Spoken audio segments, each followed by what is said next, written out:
Bonjour, dictatures et révolutions. Dans un texte publié sur page Facebook, l'universitaire Adel Abderrezak explore les dynamiques révolutionnaires et les transitions politiques dans les dictatures, à partir de l'exemple syrien et des expériences similaires dans le monde arabe. Il distingue trois types de transformations: les révolutions populaires, les révolutions de milices et les révolutions de palais, chacune ayant des limites pour parvenir à une véritable démocratisation.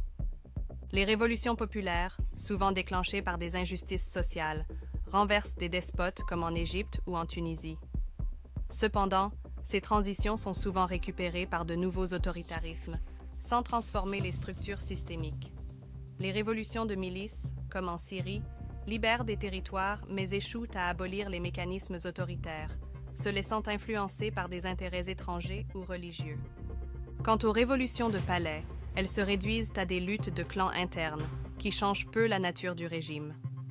L'auteur analyse la situation syrienne, où la chute de Bachar el-Assad, bien qu'une victoire symbolique, reflète les limites d'une révolution menée par des groupes armés comme les milices d'El-Joulani.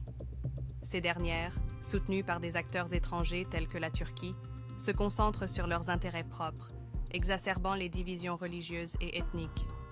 Les interventions géopolitiques, Iran, Russie, USA, Israël, empêchent une véritable transition populaire. Abderrezak critique également les révolutions avortées dans des pays comme la Libye ou la Tunisie, où les espoirs initiaux ont été anéantis par des régimes autoritaires déguisés en démocratie.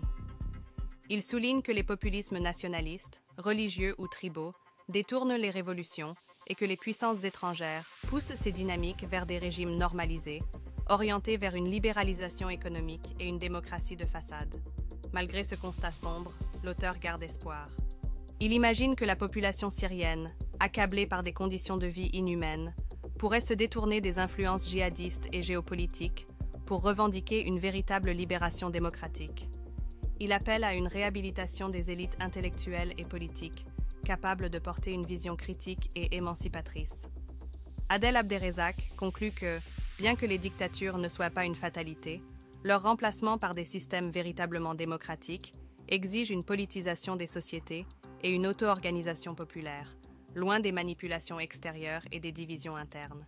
Il espère que la Syrie pourra inspirer une dynamique anti-autoritaire dans la région arabo-maghrébine, même si le désenchantement reste pour l'instant dominant.